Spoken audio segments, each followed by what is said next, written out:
First of the month was yesterday. Ladies and gentlemen, welcome to Conrad's Untitled Nighttime Talk. It's 2:30 in the afternoon. I'm sitting here with my friend Steven Reid. Say hi, Steven. Hello. June 2nd. June 2nd. Yeah. Are you gonna turn this month? Is it a concern for your loved ones? It actually is like my favorite month. Your mom not want you to go to the parade? Your favorite month? Yeah, it's like my favorite What one. is that, like your birthday? It's hilarious. It's just funny. What about it makes it your favorite month? Well, I've been to a pride parade before. Uh-huh. It's like I don't fit in at all, but I always do feel like I'm gonna jump on the float. I feel like that's I just might. a matter of equipment. You know, Yeah. you're wearing the wrong attire, you know? I definitely don't dress like a gay man. Yeah, it's like, you know, it's raining out there and you showed up with without an umbrella or even a bathing suit. I think you should just wear a bathing suit. I stick out too much in stuff like that too. They're like, "What's that guy doing?" Are you here?" saying It's you're like, insecure about it? No, I'm saying like I'm huge. No. So I'm standing You're in like like 6'4". I know, but I'm like, why? How much like do you weigh? 280. I thought I was 280. It's 265 right now. So we're coming down. We're moving in the right direction. Cool. I'm making a profile on you. I don't know who's gonna buy it from me, but yeah. I think my biggest thing here is like I don't want to spill my beer on my pants. I just Yeah. felt a little bit drip on my leg. No, that's just condensation. I spilled the whole beer underneath this table right over here in the sun. That's sitting there. All right, so Was it being filmed? yeah, everything's good.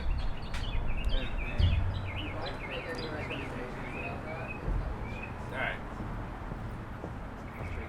I should just like make it wide angle and then zoom in later. I think I just like all the corporate jokes. Like I agree. yesterday, I was on, and it was just like companies on June 1st, and it's like you're fucking gay now.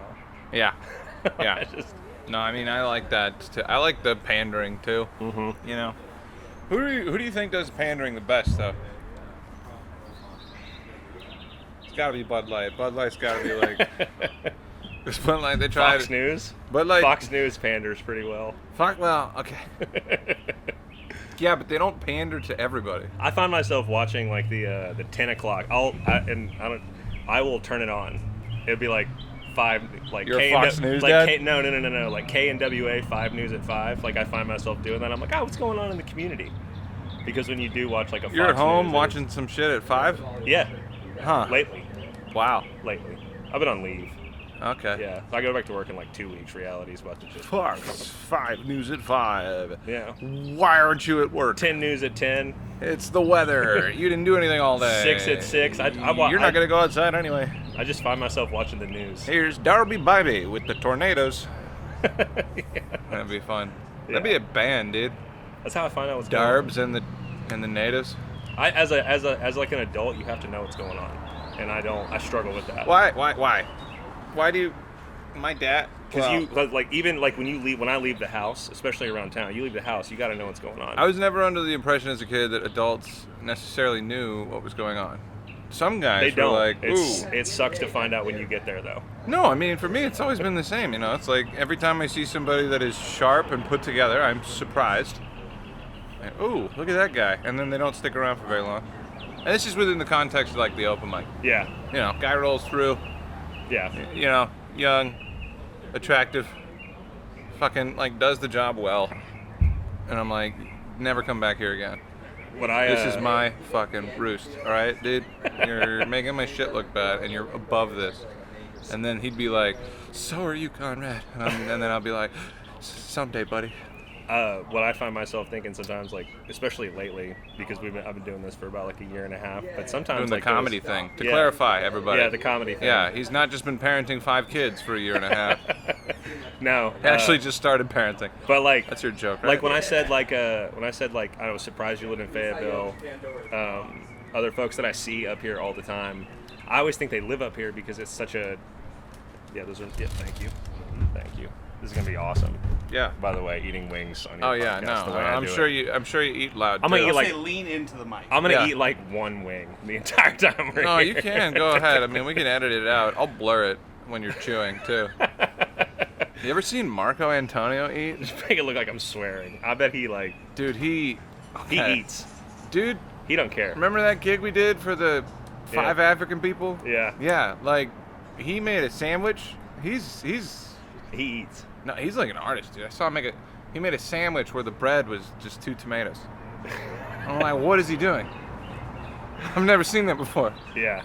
He trips me out. He'll be like, oh man, I'm not drinking. I'm trying to slim down. He'll be like I'm not drinking beer. I do that too. I'm trying to go on a diet, and as I order the wings. Yeah, I just substitute food for beer, and then you're good. I have a friend. There's a tolerance adjustment period of about 3 years where you get 2 DUIs, and then you learn. Yeah, I have a friend that does that. He we'll be like, hey man, you want to go to lunch or whatever? He'll be like, man, I just had like 2 granola bars. And it's because he's gonna like, I'll get those calories later. Like I'm trying to save up. But yeah, no, I was saying like, so like even now, like when you seeing people make the drive up here, because it's hard to come up here, especially a couple times a week, 2-3 times a week. I mean, sometimes I'm just like, man, you're a dad. Sometimes just like, let me explain something to you from a guy who got frustrated trying to start a band and then started a band anyway, and now is doing stand-up comedy in addition to that. Like, 5-year comedian to the 1-year guy, it's like, you don't know what a far drive is, okay? Like, you have no fucking idea. I could understand that. The first gig I ever got on the road, I'll leave out some names, but like, this guy was from Chicago, and we were in Wichita. And he was seriously entertaining the idea of leaving after the late show on Saturday, which starts at like 9, and starts at like 8:39, runs to like 10, 11, Seriously entertaining the idea of driving from Wichita to Chicago so that he could get lunch with his wife the next day. Yeah. Talking to another guy who's driving back to Austin, Texas that same weekend. Like, that is... further. Like, that's what I mean. Like, I have no idea. I find out a little bit every time, especially when I hang out with you. Yeah. I find out a little bit all the time about what the job actually looks like, because it's a hobby.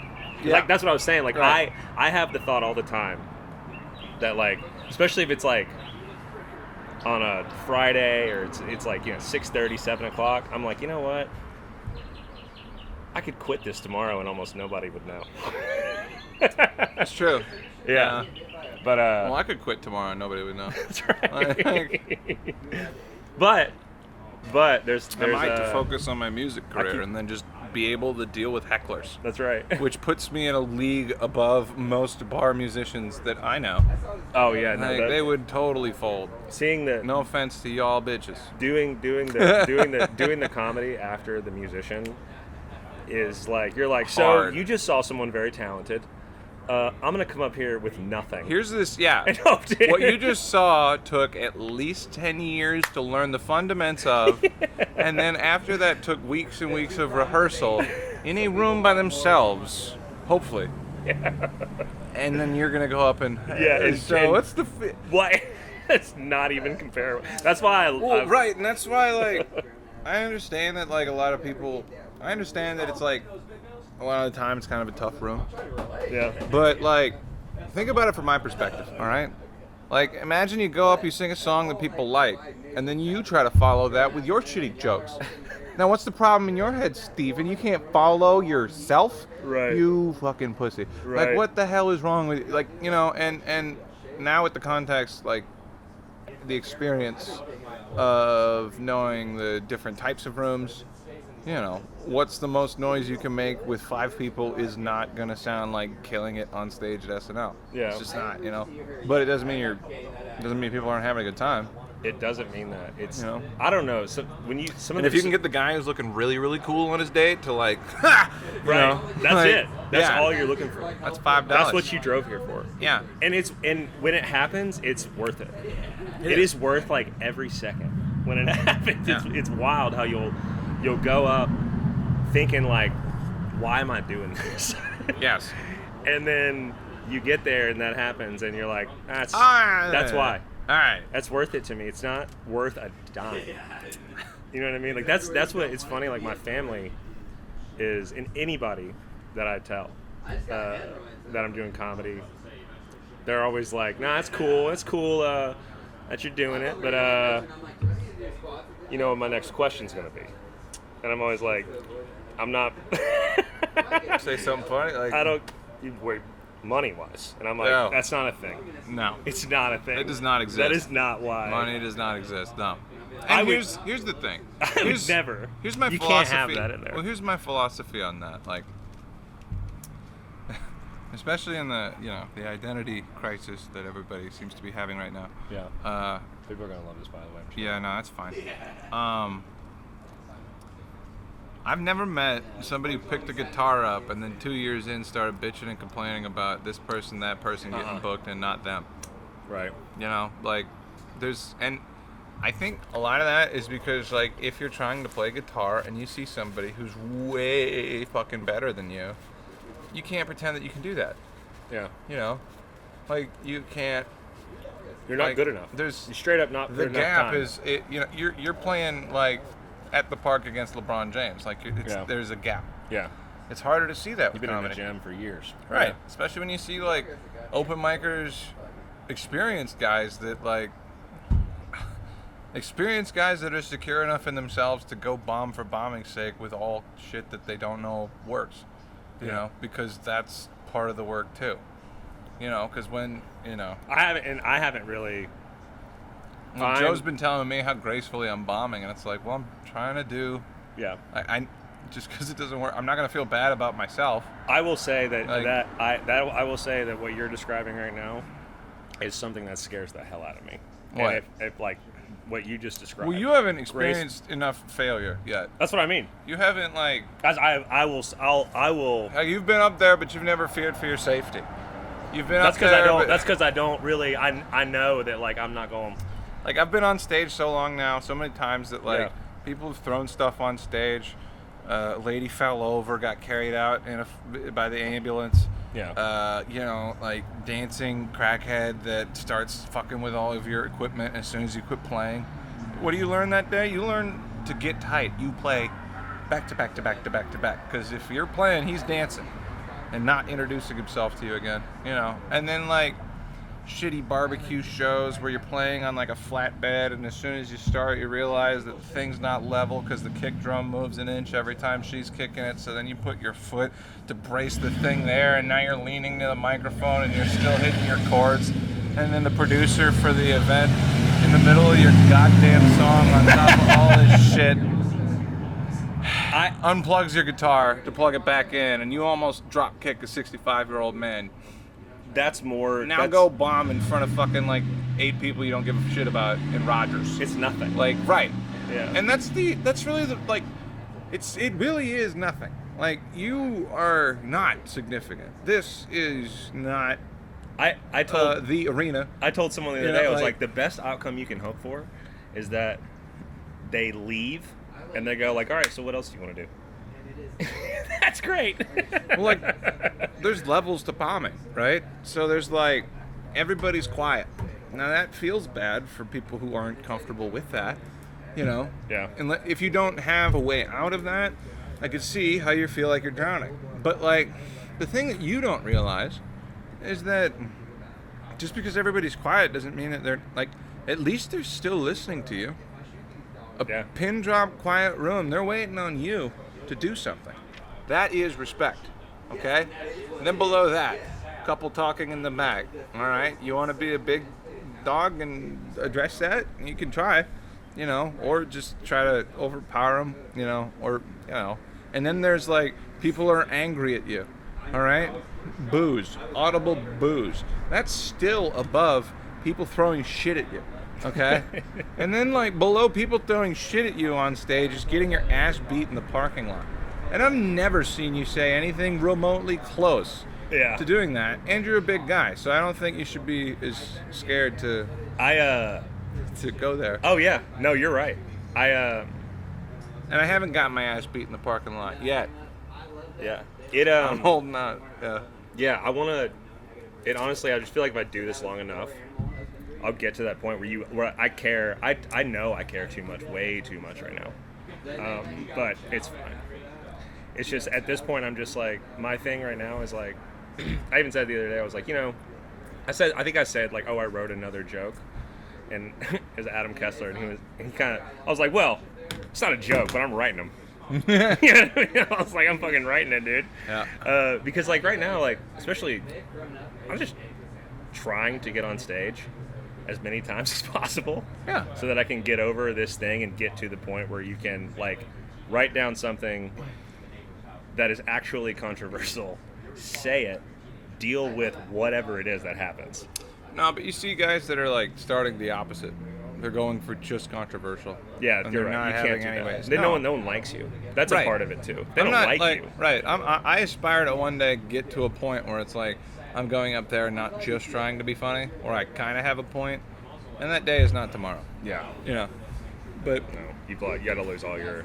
every once in a while, I'll go off the rails and accidentally talk about some stuff, and then like last week at the open mic, like I was talking about politics, and I could hear people like making noises that didn't sound voluntary, but weren't laughter, which is still a win. They're like, ah!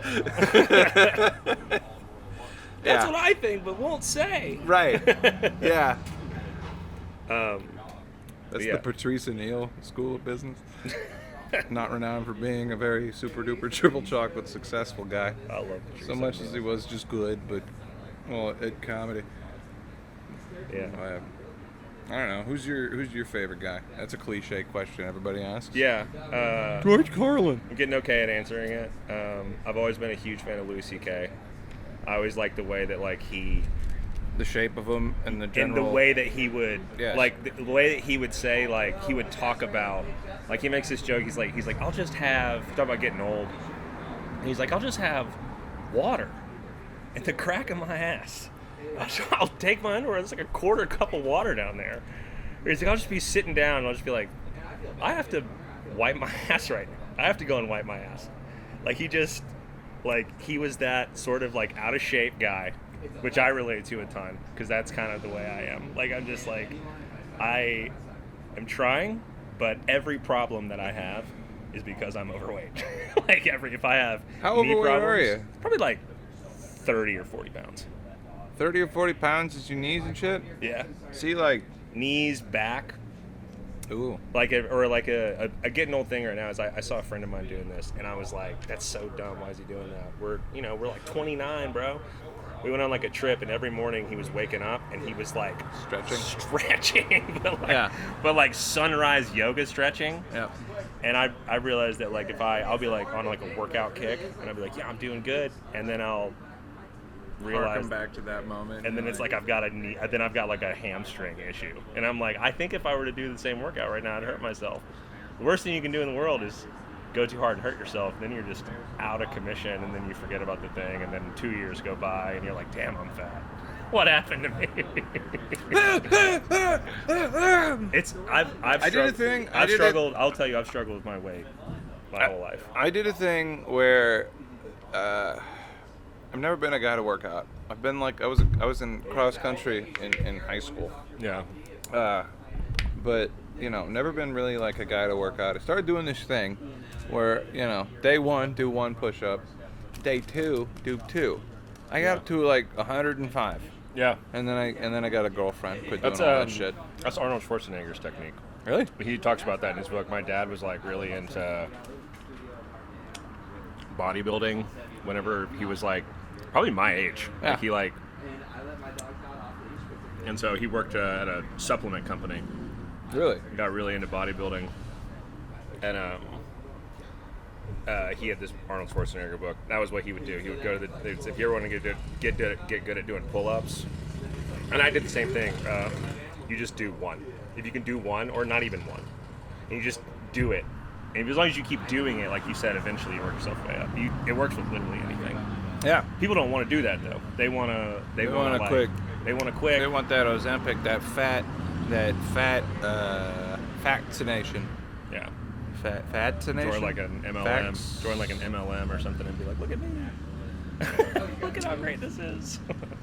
I almost joined an MLM. Oh, I've done it. I did too. I joined Advocare for a little while. I told myself I was going to do that. Yeah. And I tried to pitch it to this one guy, and he was like, you're not gonna do that. And I was like, yeah, man, it's not that hard. And 2 days later, I was like, damn, he was right. I got all this shit. I don't know what to do with it. Maybe I could eat it and lose some weight. Nah. Better eat all of it. Stuff's probably a scam anyways. Walk yourself back into your... But yeah. You could do that. What? If you walked everywhere, I mean, fuck. Oh, Obesity yeah. rates in, New York The are lower healthiest, than... the healthiest I've ever been was I did like a study abroad in Valencia, Spain. What was her name? There is not a fat person in Spain. And like, there's like not very many fat people over there. Yeah. Because they walk everywhere. They walk, and the food is made out of food. Right. Even the old people are like sexy. You're like, look at them. Gross. That's awesome. Yeah. Huh. They look good. I got They a look so cousin good. living in Spain. Yeah. He's a hot old That was man. the healthiest I've ever been. Because you rode your bike everywhere and walked everywhere. We got back over here. The first thing I did was have a McChicken. In a drive-through. Right. And then I went to Sonic. Right. And some person in roller skates was too lazy to walk. Yeah. That's really America, though. Is like, how do I not do this? You know? What? Work at Sonic? Or No, gain like, a bunch of weight? like anything. Like, that's the American way, you know? Oh yeah, like overconsumption. No, how do I do something easier? How do I not have to do something? How do I be? American culture to me is like, how do I be like that guy tomorrow? Huh? It's like, how do I be like that guy? Whatever guy. That is a lot of- Whatever guy you have in your mind, it's like, how can I be like that guy tomorrow? How's the quickest way that I can get to it? And it's, I don't know, man. It's usually not a quick way. Never. They're actually. It's a lie. Mm-hmm. It's absolutely. Even this is the same way. Like we were just talking about. Like, it's Well, like any other job well, you could ever have. It's the same. It's the same like structure as like someone who's been doing it 10 years. Yeah. Is amazing. They've been doing it 10 years. Yeah. I used to hate my office job because I felt like I didn't know what was going on. Blah blah blah. You stick around long enough, people leave, you learn more, and then by the time you've been there 8-10 years, Yeah. guess what? You know everything about it. You get that or some shit. Right. Yeah. Exactly. Yeah. Or some shit. That's exactly right. Yeah. Which is So. a big thing because it means that you can solve problems. And I think like that's what when you were saying earlier, people don't stick around. Yeah. Especially people like okay, like, and I've thought that about like, I think that about myself. I know that like more experienced guys, I know they look at me like that. Like I said, that one week that I was gone to Florida, and I came back and you were like, oh shit, Steven Reid. I was like, he thought I quit. No. No, I didn't think that. But you were, but that's that thing. See, like what? If I miss 2-3 weeks. You and I are the same age, right? Yes. Okay. What so are you? 33. 32. You're 32. 33 and Same age. in December. There you go. Yeah. Yeah. No, like I remember Clinton sort of. Like fourth grade, 9/11. They were like, who did you vote for? You're like, Bill Clinton. Well, yeah. He wears sunglasses inside. Obviously gets laid. Anyway. No, you remember, like, were you playing Grand Theft Auto Yes. 3? Yes. Do you remember how they had a plane in the game until 9/11? This is my my Mandela effect. I didn't catch that one. There was an airplane in the game Oh, like as a flyable airplane? called the Dodo, yeah. And then 9/11 happened, Oh, I think I do remember that. and then they took the wings off and made it so it couldn't really fly. Yeah. Yeah. Grand Theft Auto 3 was the Liberty City one, the first 3D one. Yeah. Yeah. It was the New York one, yeah. Yeah. Yep. I can't play video games anymore. I try. No, dude. I don't. I fall asleep playing video. I try, and I'm like, I go the opposite way. I'm like way too competitive. I'll sit there and like change stinks, like, you know, I can't do it. sitting there in an Indy car, getting as hammered as I can, doing the Nürburgring at 200 miles an hour. I want to do it. Like, I want to play anytime there's like a new You game. have kids. I know. I can't do You it. can't. Yeah. No. It's I either have a choice I make every night. I You can got either baby birds I can- throwing their mouth up, being like, "I'm hungry," and then you gotta like not beat them every day. night from like probably like 9, That's probably why you like should do yoga. 10 p.m. to like 1 a.m. I can do whatever I want. I have a choice to make right there. I can go to bed, You gotta. which I don't. No, you're right. I could write, or I could watch. sit and not do shit. Yeah, or watch Aqua Teen Hunger Force and pretend to write. Right. Yeah. That's a good one. Yeah. I'm gonna go. Can I go to another one of these? Yeah. We can put a little pause key on there.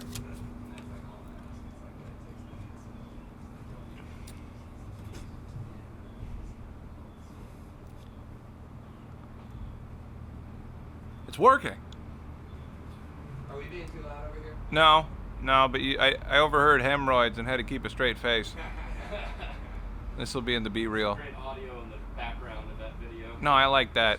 That's what I was saying, Connor. Like you might not be picking up all of it, but the elevated weird shit that we're saying is definitely gonna come through. I can hear it. Like, I can hear it. I don't know if this can. Yeah. You do got that nice fuzzy thing on it. Yes. We were getting ourselves to like the Tourette's table. Everybody's got a different form of hat. It's just very absurd. Yes. What's Dylan wearing? We're wearing sunglasses on a broadcast with our faces on it. Should we not? I don't. You were, so I was felt okay. No, I'm trying to be comfortable, actually. This is, I don't know. This is for like maybe 5 people. Yeah. One of them works at the Grease Monkey Oil Change Center in Siloam. One of them is Blake, who lives like right over there. I figured that they know what our faces look like. The most consistent guests that I've gotten for this show literally have been like people that live within 1 mile from here. Yeah. Which, that reminds me, I gotta hit up Big Mike before I get home. Do you try to do this every weekend, or like what's your schedule? Well, I try to do it twice a week. I don't always accomplish that. Right now I've got 3 of them in the hopper. So the process for the show, and this is, how the sausage is made, I guess. It's like, process for the show is, I'll get a recording on this. This has 2 microphones. One's pointed at you, hopefully. One's pointed at me, hopefully. People don't lean too back, lean too far. I've got that plugged into that. That enables me to sync up the audio from this thing, master it, turn one to left, one to right. Shout out to Kenny Crabgrass, who's actually deaf in one ear. And then boot it up in the video editor. I'll have AI watch it. AI will give me a transcript. There you go. That's where I cut out all of the words, hit Control F on any of the words that I want to, edit. And then edit some unnecessary stuff too to make it seem like It's snappier. incriminating. Yeah. Yeah. Like the Jimmy Kimmel method, unnecessary censorship. Yeah, really get out ahead of things. Are we still on right now? Yeah. Bet. So what I'll do is, it's kind of a fucking process. It is. So I think about like I would love to do it. I'm getting quicker at it. Like, the thing about a lot of that stuff. I don't really know. That's why I wanted to do this, for one thing. I wouldn't want to do it for sure, but like also. Well, I've got 2 setups actually. See the setup that you use. Well, I have nicer shit than this. Oh yeah. Like way nicer. Yeah, I bet you do. But this fits in a suitcase. Mm-hmm. And the thing about it is like, if most of the people are consuming media on their phones, it's a tiny fucking screen. It doesn't need to be 4K. Yeah. 5 minutes of 4K fart jokes is 80 gigs. Grand Theft Auto 5 is 60. Yeah. Right? Now, there's not a whole world to explore. It's unbelievable, the size of everything, because of the video quality that it shoots at. It's crazy. Well, because the video quality today, for a couple different reasons, has gotten to a level where it exceeds the level of human perception. And what do I mean by that? It doesn't matter like, how good it looks like, anymore. We can't tell. You basically see at like 60 frames per second. This is being recorded at 60 frames a second. The max recorded on the most common camera is like 120.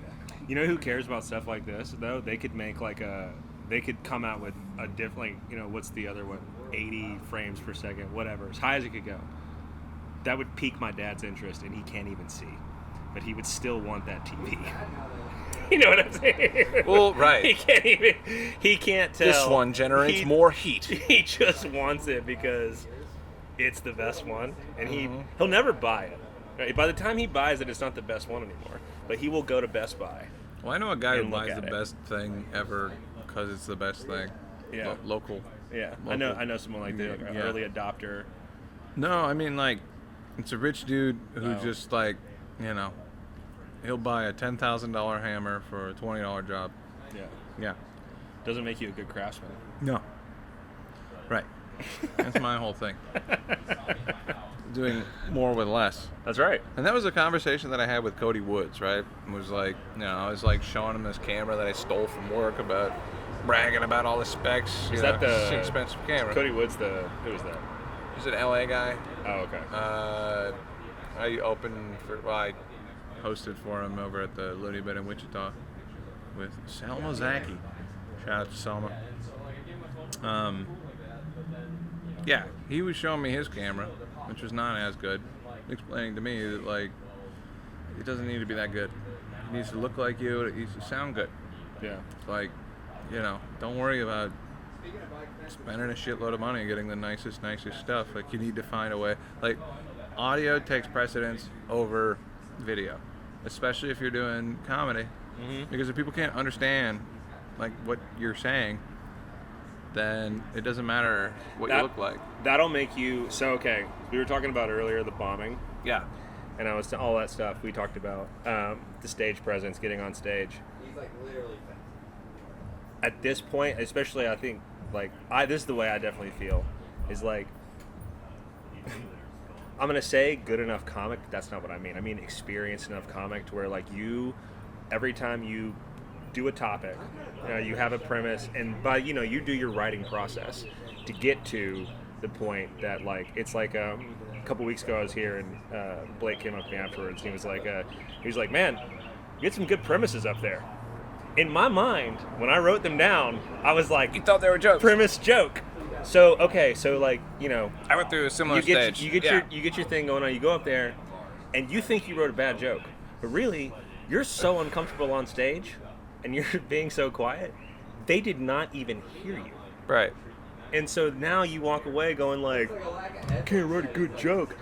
And I think you said it one time. You said like one of the guys you ran into, guys out on the road like you do, said like, oh yeah, you're 5 years in or 3 years in, you're just finding your voice. Yeah, Christopher Titus. 6 years in, you learn how to write a joke, that kind of thing. How long have you been doing this? Oh, Year and a half. 4 years. No, I mean this is the conversation. Oh yeah. Conversation I had. This guy's like, how long you doing this? 3-4 years. He's like, oh, you're just learning how to write a joke. Right. And then he's like, and then he backpedaled. I was like, don't get mad at me. I mean, like, and then like I was like, yeah, no, I kind of. It's like when I used to, like when I first started working. I'm not gonna pretend that. When I first started working at Boop. work, they'll always tell you, like, hey, meet some people in the company, find out what they do, right? Or you might be given like an assignment that in your boss's mind, and I think this is like a bad manager move, but this used to happen to me when I was when I was working, when I first started. They would just send me to talk to senior director of whatever, and somehow I'd get time on his calendar. Yeah. And I'd show up and I'd start asking him questions that I was told to find out information about. And he's looking at me like, I am not going to walk through this process with you because you cannot even comprehend the context for what we're talking about right now. And so they'll just give you whatever information so that you'll leave. I wish. And then they'll go on and do their thing.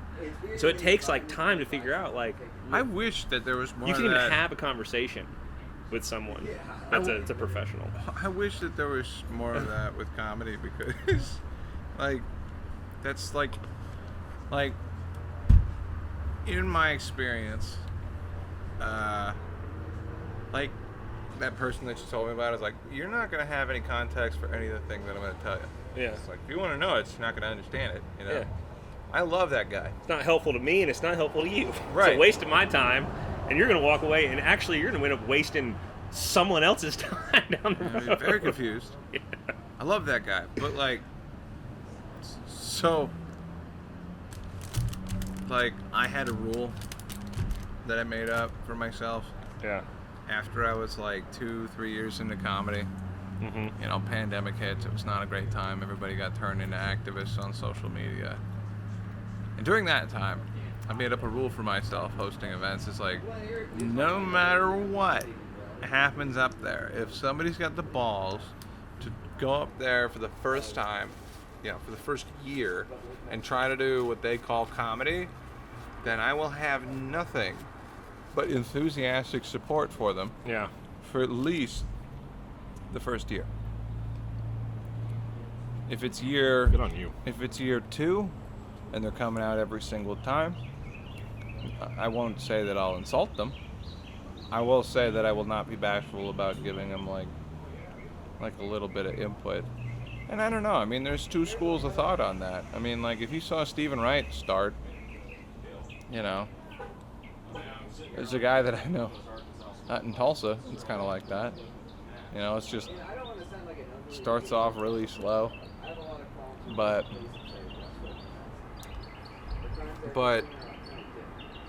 like I had an experience one time, somebody who was like brand new, like 2 weeks new, hosting for the first time, you know, and hey Conrad, what did you think about me hosting? And I was like, well, you know, you could have been a little bit tighter in between people. You could have just, you know, gotta just, you know, if we got 20 people, you gotta get up there and just say the other person's name, get the hell off of there. And they're like, you don't think I did good? And I was like, no, you don't have the vocabulary to understand what I'm trying to say to you. Yeah. You know? Which is the only thing, and the only way that you can is with like experience. So like, I did comedy for 5 years, and then I learned or read the Judy Carter, you know, or Judy, yeah, the comedy Bible. Yep. And all it did was put vocab words to things that you learn organically by going out there earnestly and doing it as often as you can. I got extremely lucky. That book is in. She's got a group. I think it's great. I think I'm with you too. I think like that you should absolutely do that for the first year. It's like invest your time. They're investing their time. Invest a little bit of their time. But once you can see that if they're not getting better, they're not taking it seriously, and it's like an actual trend, then they've shown you that it's not worth their time to do this thing that you love. Right. And then you get into the realm where like you start to get paid to host events, you know, regularly. And then you have to have like honest business conversations, you know, with guys that aren't as emotionally attached to the thing as you are, which is fine because they're running a business, you know? Yeah. Like, you mean like the bar owners and the club owners, those guys? Even the bartenders sometimes, you know? Whenever I was hosting over at, like, Bugsy's regularly, every once in a while this guy would get up on stage and talk about killing himself. Oh, yeah. And then if anybody else decided to do that routine, bartender at the end of the night walks in and is like, hey, Conrad, thanks for doing the show. Is there anything we can do to make this less of a bummer next time?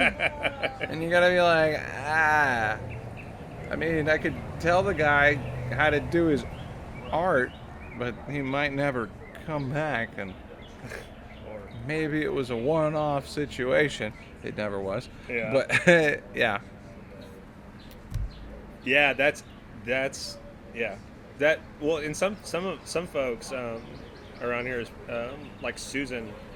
She's producing shows. She's produced a couple shows. Andy produces shows. You produce shows. That's what, you know, that's like another step into it. And to your point, that's much more serious. It's much more investment on you. Your ass is actually on the line, and also your reputation is on the line, even from one place to the other place. So like that's really what it is. It's just like you're at a certain level, once you're pot committed, whatever that means for you, you really are gambling with your reputation. And that's why, like, I don't necessarily understand the guys that behave poorly, especially in 2024, where it's basically a surveillance state. You know, where I'm surveilling myself, hoping that 20 motherfuckers will like invade my privacy for an hour. Like, please, you know. If the FBI is tracking, I still can't get more than 8 people at my goddamn shows. I know a dude who, and I don't mind it. But every time that I don't post a lot, and but sometimes you got to put a video on YouTube to get it into submission. They want the link or whatever. Mm-hmm. My comedy YouTube channel is just my YouTube channel. So along with my jokes, you can also see my airline CEO simulation presentation from college, where the assignment was to manage the airline through the course of the semester, and at the end it was this program that literally would simulate it. And I had to call my brother like 2 weeks in. My brother works in finance. I was like, bro, I am like negative $1.5 million. What's going on? He was like, bro, you're holding way too much cash. And I was like, I thought cash was good. And he was like, no, you got to spend your cash and get debt. And I'm learning all these lessons. And I was fired at the end. Yeah. I was given a B, and I was fired. There were other people whose presentations, they were able to keep their job. That's good. I thought it was going to be, I pulled my airline after I talked to my brother. My airline started doing a little better. It was not good enough to save my job. So that video of me trying to justify my cash is on my YouTube channel, along with like 3 other comedy specials. All the rap videos I ever saw. And a video about cloud architecture that I tried to do when I thought I was going to go back to school and be a programmer at 31 years old. Ooh. And then right after that, I actually started doing comedy. All right. I finished the whole degree. It was a Southern New Hampshire University. You ever seen like Better Call Saul? Yeah. You know how he goes to the American University of Samoa? Yeah. Southern New Hampshire University reminds me of the American Samoa University. Yeah. But it was the only one I could get into. My college grades were, as my marketing professor would say, right in the meat of the GPA curve. I like how he labeled it as like a positive thing. He's like, this is where most people are. I was there. And it always made me feel better because I was like, he's like the dean of marketing now. Like, look at him. So anyways, I did that. It took me like 3 years. I got to take it one class at a time. And then afterwards, I was like, I hate this. And like 2.5 years in, I was like, oh, I hate this. But I couldn't quit. I was like, I got to finish it. So I finished it, and after that, I was like, maybe I will try comedy. I've been thinking about doing comedy for pretty much my entire life, but I've always been way too insecure to get up there. Oh no! I was like, now that I've gone through this experience of a years-long investment that ended in failure, complete failure, with a piece of paper to certify it. Yeah, there's record of the failure. Yes. It sounds like there's several from the meat of the universities. If you looked at that, I talked to this guy. This guy he saved my life because I wanted to like switch careers and try and do computer science. He sat me down and he was like, "All right, you can do it, and I'll even help you, but you got to start at the very bottom. It's gonna cost you like 7 to 8 years of your career, and if you're really, really good, then you'll be all right. But he was like, here's 2 things I would do. 1, have someone that's unbiased to you review your work. And I was like, well, there's no work, so there's that. I walked away from that conversation and I was like, fuck, yeah, I'm not doing that. I'm not starting over at. I've been here for 10. I've been working for 10 years. I'm not starting over, so I'd find something else to do. And I've always said that this is like the most fun thing. That's why, like, when I have that thought of like, oh, I could quit tomorrow and no one would ever know, because I know we all have that thought. I'm always like, fuck that, dude. Just go up there. You know it's fun. Just go. Mm-hmm. I don't think there's ever been a time where I've walked away from like a mic and I've gone like, damn it, I can't. I wish I would have stayed home. It doesn't happen. I had that feeling a couple times when I was in Austin. I bet you did. Around here, you guys do a great job. I guess I should attribute a lot of my open mic love to you guys. I remember so I was in Austin, Texas, getting fucking ravaged by bed bugs. Let me be a baby, which in compelled comedy me for a little bit, and just let me think the world is sunshine and rainbows before you crush my dreams, Dad. I'm gonna do it so that the world doesn't. I'm gonna be. Because you need to know. That's right, son. You're ruining your life. Now you work clean. That'll Fun, help. though. I know a guy who's been doing it like as long as I have, who's been like he's making like 5 figures a month. Really? Yeah. It's triple chocolate clean, you know. And I mean, do it. I mean, well, I mean, I don't know. And he's got a family to support and hard. shit. But it is whatever you want it to be. You gotta be like really, really, really funny to be clean. No. You gotta play like the right. No, you rooms. don't. No, I mean, You don't a think lot- so? well, no, I actually don't. Actually, some of the enthusiasm that I never discouraged, I wish I had, because some of these guys are way not in the meat of the marketing curve, at least for themselves. Like Yeah. they know how to do that before they know how to like deliver the product. I've seen that in a couple different variations. What do you mean, like just all expense? Like, what do you mean by that? They can sell out a show, but it's the same show every Hmm. single time. Like, for example, They get their act and they just move with it yeah. until it gets tired. Like there's a guy that I know who hasn't changed his whole set since the 80s. A guy that I've worked with that hasn't changed his set since the 90s. There's a guy that I know who doesn't know how to do comedy, who books out a ton of shows locally. You know, with the same people every single time. That's a band. You know, I know people that like are really, really good at YouTube, and they decide for whatever reason that they're not making enough money off of YouTube, and then go try to pitch themselves as a comedy act. And guess what? You could sell out a club on a Monday. You could make $5,000. Good for you. You can pose like a good Christian person, and then you piss in a cup.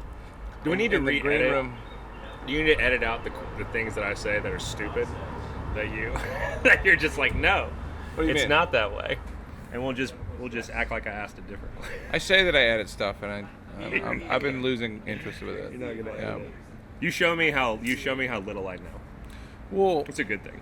this is the gambling with your reputation part. This YouTuber was able to sell out the club on a Monday, able to make that $5,000, able to walk out on a $400 tab, able to piss in a cup and leave it in the corner of the green room. You know. This is a true story. Yeah, but what's the likelihood You you're going to witnessed come it. back the next year after that? And how, like, what does that really do for your career? You win the day, but, you know, you're never coming back there again, you know? And based off of what I saw, it doesn't really seem like you have chops because you were too insecure to do the stuff that you didn't want to do. Like explore into more, just build out your Or basic just eat material. shit like a regular person. Right. Forever. Yeah. Yeah. Yeah. Yeah. That's my worry. Is like, if you get to a point where you can, like, pop, become, you know, relevant, you're gonna need to follow through with that. Like Ron White's story goes something like toiling in anonymity for 17 years and then getting involved with this little known thing at the time called the Blue Collar Comedy Tour. It turned into what it turned into, and he only burnt 10 minutes on that whole show. Because a lot of it was just crowd improv, him and the boys, you know? Yeah. So then he had 17 years of experience to go tour on the road with. And that carried him into his, what, 60s, 70s now? 60s now? I don't want to insult Rob White. But, like, See this one day. he's a goddamn killer. That carried him to, like, the next 15 years of his career, you know? And when you think about it like that, you know, you really need to love it, you know? Yes. You like the yes. I see what you're saying now. 'Cause You on purpose do not chase. It's not going to be abundantly clear. Like, you on purpose do not chase. Like, you see these shows people were getting booked, so then you go hang out with those people to get booked on these shows. Then you just actively try to, like, get there as quickly as possible before you essentially, I don't know, like, it's like Well, what are you talking about? playing at the local gym for a long time, Well, hold and then on. you get your shot. No. I mean, like, describe a scenario. Like, describe the scenario that you're... So, like Ron White, you said, Okay. he spent 17 years Yep. essentially perfecting his art without anyone knowing really who he was. Right. And then when the time came for him to step up onto that, like, almost a global scale, or maybe it was a global scale, I don't know, maybe in Europe, sure, Probably. I don't think they have potatoes in Europe. Anyways, but that whole group or whatever. Anyways, so then when the time came for him to actually go do something like that, people were like, who is this guy? Not knowing that he's got 10,000 plus hours on stage, and some of the places that you would, like a normal guy, even probably like me, you throw me into this group, would never walk into. When I went to Los Angeles, and at the Comedy Store, in the main room, the guy who killed the hardest, I think, was this 74-year-old guy named Argus Hamilton. He's from Edmond, Oklahoma. He got his degree and then moved to LA. And then maybe got into cocaine too much to be a household name now, but without a doubt, the funniest guy that night. And at an age that, I mean, You like, say you're done. well, think about it like this, you know, like, if you're going to be doing this into your 70s, like, doing it, like, that's 40 fucking years, like, that's Jedi, like. Oh yeah. The other thing about that is that there's not a hell of a lot of guys that do that. There's not, one of my observations when I met, like, my buddy in Austin, he was talking about, you know, how the pool is shaped like a pyramid. Like, in Austin, Texas right now, the number of comedians that have been doing it for less than a year, there's maybe 1,000 of them. People who've been doing it for 2 to 5, maybe hundreds, 5 to 10, less than 100, 10 to 15, you know, 50 some, 15 on, a dozen. You got nothing. Right, like, and everybody knows who those dozen guys are. Mm-hmm. Like, so, if you're honest with yourself about what is success in the moment, you know, if people laughed or if they didn't, if you're not one of these guys that doesn't externalize the problem, like, if you're one of these fuck that crowd, they were tight, whatever, it's a pass-fail job. You either did your job that night or you didn't. And one of the things that, you know, for example, my advice is to a newer guy is when you get booked for some of these shows, one of the things that I would do, especially if it was out of town, like a Tulsa or Joplin or something, is I'd show up an hour early and I'd look around the bar and I'd introduce myself to the 5 people there. Mm-hmm. Hey, what's your name? What's your deal? What you doing? You know, beg them. Hey, I came a long way. I'd really appreciate it if you watch the show. I don't know if it was your cover. You know, Mm-hmm. host seems like a pussy. I'm sure you could beat the shit out of him. Maybe ask him for a discount. You know? Yeah. Something. You know? Yeah. You know, and you know, make it so that you have an opportunity to succeed. It's uncomfortable to do that, but Well- I mean, but I'm telling you this because I know what you're saying. Like, so I did a show in Joplin, and I had to realize that other people that were performing on the show with me, that's what they were doing. Yep. And when I realized that, you know, I didn't reference any of the people that I met, obviously, when I was on stage. But it, like, when I got on stage and I looked out into the crowd, I knew people in the crowd. There's nothing worse than, like, being in a room for an hour and standing in the back because you're trying to go over your set or whatever, right? I've done that move, right? I don't want to talk to anybody, so I just sort of disappear into my I don't really notebook. like that.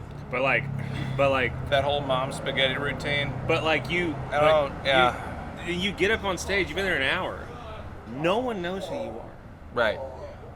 Right. They already don't like you. They know the rest of them because they talk to them. You get up there and they're like, "How come he Oh, didn't that's say that hi? weirdo in the How come he corner." didn't say hi?" Right. Like, yeah, it didn't occur to me that like. That could and- be a Midwest thing. I think one of the strongest performances that I ever had was when I was like, I showed up late. I get to the bar. get my wristband, walk into the showroom. They're like saying my name at the time I walk up there, do my thing, and think like, wow, this is going really well right now. This is a really hot crowd. Is everybody, like, in the back of my mind, I'm just running like my bits and like just crushing, thinking like, wow, everybody must have been really good before tonight. No, they just, yeah, it was awesome. Like, there was one of the writers for SNL she was performing, like, after me. She was like, good set. I'm like, who are you? Thank you. You know, completely oblivious. How long were you doing comedy when you did that, though? This might have been like a year ago. Yeah. 8 months ago, maybe. You have there's nothing that you are afraid of up there when you go up. Well, that's the way you present yourself. Don't reveal it to the listeners. I mean, that's part of the thing, I think. Like, you really do need to fail in spectacular ways. To get to where you don't care. Right.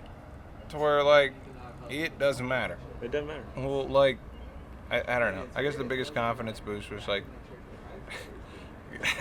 last October going up in front of a bunch of rich people who could afford to do the comedy fantasy camp and then, like, doing good in front of those guys. Yeah. And then, like, coming back to Arkansas after, like, doing fine at the Improv in Hollywood.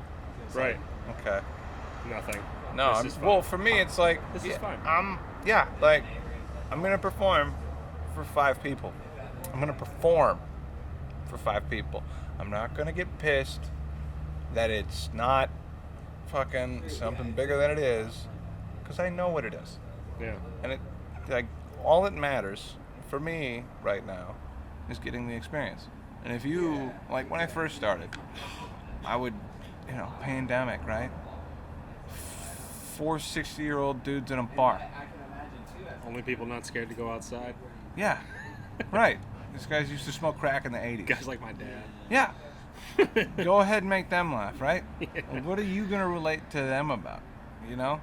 Like, now I feel fortunate because I'm actually at a point where it's like, I don't know. I had a gig last month where it started raining 5 minutes into the gig, 30 minutes into the gig, stage flooded. There's 40 people at the start, It started raining, put everything up on stilts, kept playing, And the gig is 4 hours. So now I got 3.5 more hours. Like, everybody left except for 2 people. And then I performed for 3.5 hours for those 2 people. And they hung around the entire time.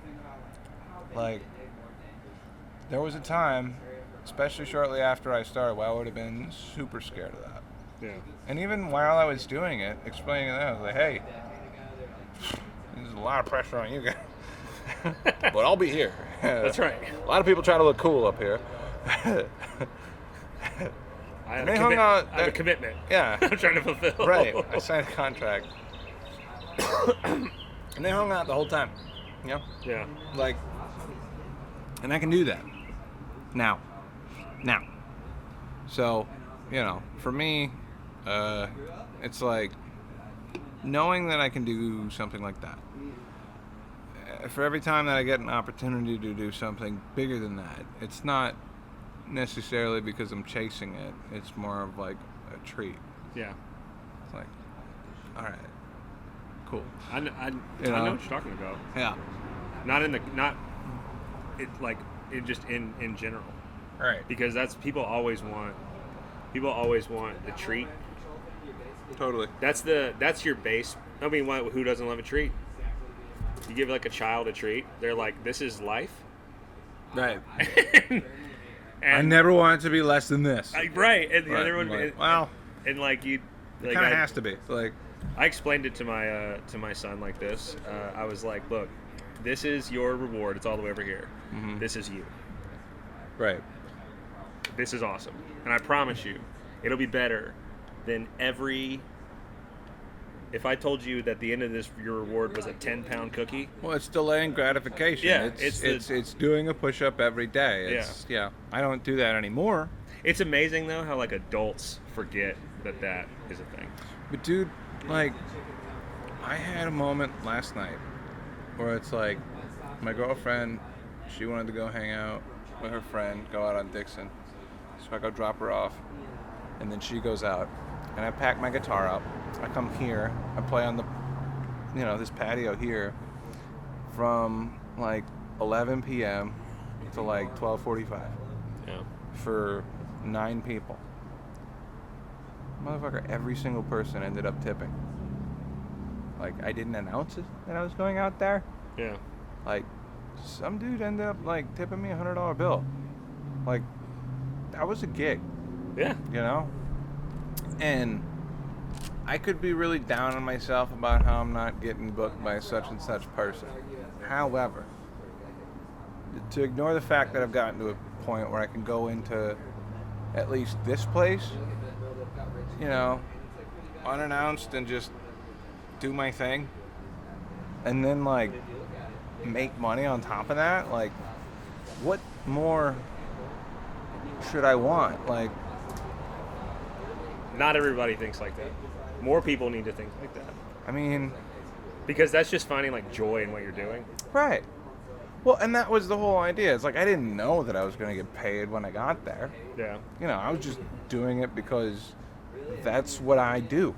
Like, because I had the time. They were going to let me. I put the guitar in the car. Like, we've got all the tools, Yes. And I've got the time. Like, so why not? I think, and then it ended up turning out great. Yeah. It was great. You and he made everybody's night better. I think like that's it. When you like the label, like people like your financial advisor, you're the manager at Wendy's, you're this, blah blah blah. Like, and this is bound by time too, but it's just like helping, like enhancing someone's night is awesome. I never thought that it would be as fun as it was, but that's basically the job. You just find Can you make somebody's night? And that's why, like, some people or not ruin their night. Well, to bring it back to the controversial thing that you were talking about, it's like, or to have a point, like, your job first is to make everybody's night, and to past a certain point, I mean, if you're going to spoil it, if it's not cooked. I mean, at a certain point, you have to try stuff to figure out if it works. But, there's all kinds of different things. Like it took me 3 years before I could make eye contact with people while I was talking on stage. Like, before I could physically, like, see their faces. Yeah. Before I just, like, pick a spot in the back of the room and be like, You give people something that they like. It's almost like they forgot they needed it. They didn't know that they wanted it, but they, you know what I mean. But they ended up loving it. And in other jobs, like everyone, you always know what's gonna happen in the transaction. right. You know what I mean? Like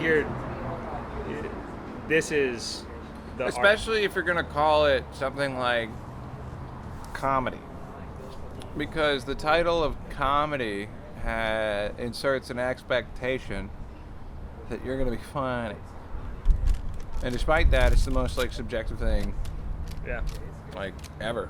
I mean, I don't get a lot of feedback from people, but I know it happens. Like someone, I heard this like May. We did the show in Fayetteville last Saturday, the Don't Tell show. mm-hmm. And she talked about that. May Gaden said, shout out May Gaden. I did. There you go. Shout out May Gaden. She was talking about how Little Rock. Yeah. Yep. She was talking about how comedy is one of the only professions where people who don't do it Think they can. will come up and tell you how to do it, because it does just look like you just walked up from the One of my favorite things. One of my favorite nights ever was performing for Keith. I'm not afraid of you. You're not famous. Who are you? You know what I mean? I can tell him. I'm Joe House from. I've managed Car Mart for 25 years. I can tell this guy what's up. Yep. I got experience. I talk to people every day. What was he doing up there talking? Well, good comedy looks easy. Bad comedy looks effortless. You know, one of my favorite nights trying to like mix music and comedy. I was opening up for a band that was opening up for Keith Terry, and I asked Keith, "Hey, dude, I'm hosting for my set. I'm doing 15 minutes. You want me to do music, comedy? What do you want? Just do whatever you want." So after spending 45 minutes like plugging in my shit, I decided to go up there and just talk for 15 minutes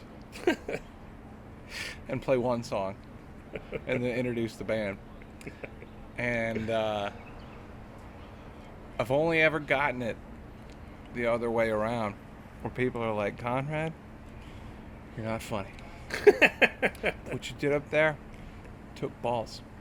You know, I couldn't do that. That was humiliating. You know, but you got a great singing voice, dude. Why don't you just do more of that?" You know, I've gotten that pep talk from my friends before. The gig in Joplin was the opposite. You don't understand. I'm an insane person. None of this...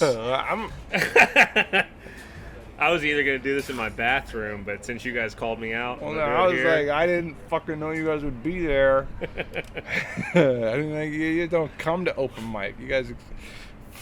It was just one bad night, motherfucker. You wish... Yeah, anyway. No, but this night in Joplin, where I talked for 15 minutes, then play one song, just because, you know, the joke was, like, I brought my guitar up here. It costs a lot of money, and I'm gonna play one song. It's a very expensive prop. And gone off stage, you know. Second thing that was weird is like, you guys know the headliner? Nobody cheers. I'm like, we've got 100 people here. Why are you here? You guys are in for a treat. Holy crap! Right. Local comedy shows are weird with headliners because it is like, you're like, you know who they're? They're like, nah, we just heard, we just thought, we just need some beers. We like to laugh. You're the best people on earth. Where are you guys? So you can be anywhere right now. I'll follow you. No, I got off stage that night, and like, lady walks up to me and says this, like, "Listen, kid, you're hilarious. That comedy thing, stick with it." Didn't care for the music though. I just, wow. I was like, I appreciate every opinion equally. No, I actually like, like, I've been looking for that. I didn't know it. I was like, wow. Thank you. I can finally follow myself. Now I can burn this now thing. I can finally follow Wonderwall. Thank you so much. That's awesome. Oh no, and she was, good times. Anywho, how we doing on time here? Oh, we're having a good old time. Yeah. Even the B-reel, Yeah, where you walked out of frame. I think I talked shit with these other guys. I think we can use that too. Yeah. Anything you got coming up this week? I got no. My June, I'm doing some Joplin, doing 3 weekends in Joplin. That's a lot. No, well, I say weekends. I feel like one's a Friday. Yeah, one-nighters. 3 one-nighters in Joplin on the 14th. Where? The 14th is a Beefy Stool. Shout out Russell Henley. Cool. It's at the Bites and Pipes. Yep. The second one is actually in Holiday Island, and it's with Frisco and the gang. Yeah. Yeah, the jokes, band. Shout out Jokes on Us Entertainment. Frisco and Joe and Ayla and Sean and Marco. And then I'm doing Micah's. You're the diversity hire. Yeah, that's right. Yeah. And that Creamer in the coffee. All right. Yeah. And then the Bookhouse Micah show. Shout out Micah. Oh, really? Where's it? Miss Micah. She's still in Joplin, huh? Yeah, at the Bookhouse Cinema. I thought she was gallivanting around Europe for some reason. I think me and Adam Kessler are doing it. Fuck yeah. Yeah. That's rad. Line up. 2 dads. That's right. Different strategies. Different levels of head trauma. Different amounts of hair. Same amounts of hair overall, just in different places. How's your chest looking? I don't have like a super hairy. You're not like a grip tape guy? No, I'm not. No, you're... I'm never been, that's what people think, like... Do you golf? I'm so bad at golf. I'm sorry. You're way a lot better at golf than me. I already know you are. Wow. I've never even seen you play. That's how bad I am. No, like, being, like, a big guy, people are always like, you know, anytime something, like, especially, like, in college, things would happen, you get, like, they're like, him! He's the problem! You know what I mean? Oh, yeah. Or they're like, oh, I had a similar something's issue. going down. I'm something's 5. going down, Steven. We need you in this. And I'm like, I'm not a fighter. I would rather, can we hug? No, I've never been in like a fight. People always think people always assume. What's your classification of a fight? Anything with physical altercation. Like throwing hands. Yeah, like a fist fight. Like someone I've never been punched in the face. I've never punched anybody. Dude, it's awesome. That so at one of the shows, I thought I was gonna have to beat up an old man at one of the shows. Okay, hold on. And this is one of these shows where like he was creeping me out, man. It was in Joplin, and it was Parker. It was the Puff Puff Laugh show, and this guy got on stage at the end. This is one of those things where like I thought this was a cool story or an epic story, and then I realized if I were to ever tell you the story like I'm going to right now, you're gonna be like, yeah, that's what happens. No, I mean, go for it. So this old guy gets on stage because it's a weed club, so there's no booze. Everyone's like, how would you start a fight at a weed club? Well, he just gave me like weird vibes. So like at the end of the show, do you smoke pot? Father of 5? No, he doesn't. He would never. Never. Ever. But I did have to at this show because I just didn't feel right. Occupational hazard. That's right. Yeah, he didn't want to. Yeah. Anyways. I don't know how to edit that. That's okay. We'll probably put like a lens flare. There you go. Yeah. It doesn't matter. Anyways, so I was already kind of like weird. I was already in a weird mood because the host went up and when he said like, hey, thanks for coming out, you know, blah, blah, blah. He listed all the comedians but me. So I felt very weird about that. Everybody was kind of giving me shit in the back. They were like, dude, you gonna let that? And then they got this guy, they let this old guy go on stage. And he's crazy looking. He's like, and he starts talking. And one of the things he says is he says something about a joke that I made. So I'm already in the back going like no one knows I'm on the show. Because he didn't say it. Then this guy starts talking shit. So I walk up onto the stage from the back. Hey. And I just grab the microphone out of this guy's hand. And I'm like, all right, yeah, that's great. All right. And then I close out the show. Yes. By saying something like, well, hey, remember me?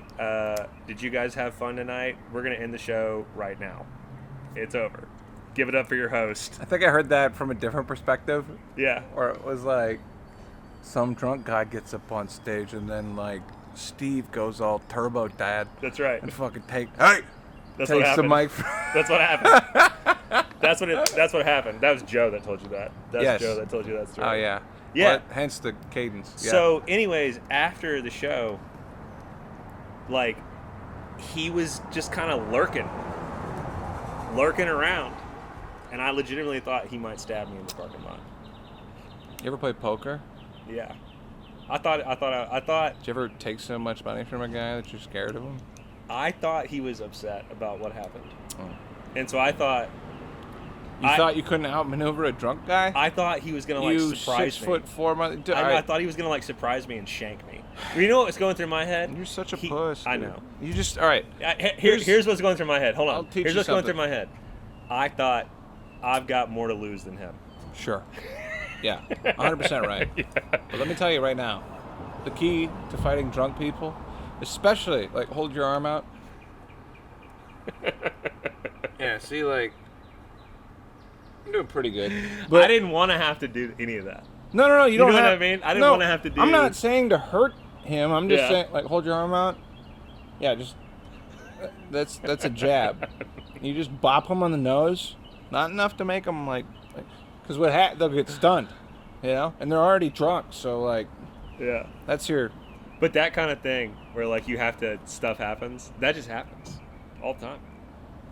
To Weird, you? No, weird stuff happens at the end of shows. The more you back to our experience, we're back to our circle to the point where like I feel like, you know, to me that was crazy. Right? But to you, that's not that crazy at all.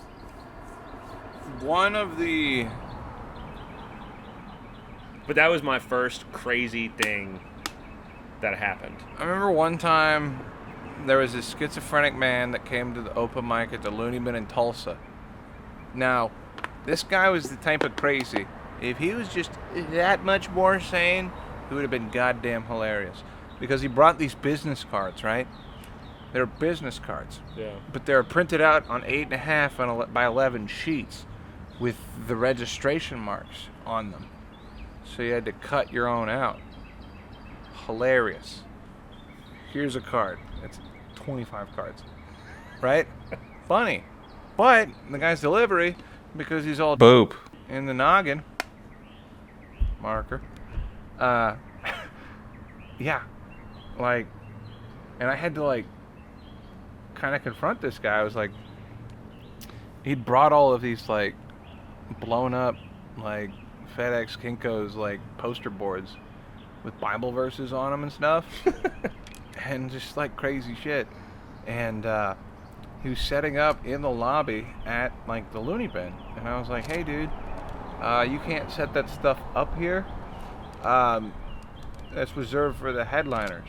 See, they sell tickets, and one of the ways that they make money is by selling merch on the road here. You can't have your stuff here. So he loaded up all of his business cards and crazy Bible stuff into like these big empty fucking like cardboard boxes that he toted them around in. Loaded all of that shit into a car that was nicer than mine, and then drove off. Like, That's it's wild. yeah. Card nice. Yeah. Yeah, it's a trip. You know? Yeah. But I'll tell you, one of the cool things that I get from engaging in it is that, you know, one of the deals that I made with myself, and I think this is something that we can wrap up on. One of the deals that I made with myself when I started doing this at 20-something, 4 maybe, was, you know, it's an investment in my future. Not financially. Definitely not financially. No. But if I'm going to continue to be a broke bitch my entire life, at least, you know, if I do this one thing every day, I'll be able to show my work. Yeah. You know. And one of the tough things about entertainment especially is that people only see the end product. But, you know, if I stick with this thing every day and do it because I enjoy doing it, then, you know, any success that you have is going to be a side effect of that. And ladies and gentlemen, this has been Steven Reid and Conrad. This has been Connie's Untitled Nighttime Talk Show. Thanks for tuning in.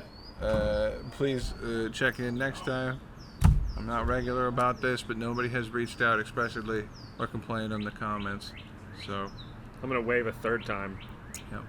Just one more time. Yeah.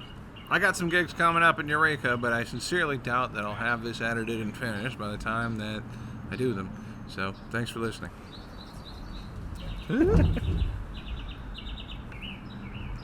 Wrap.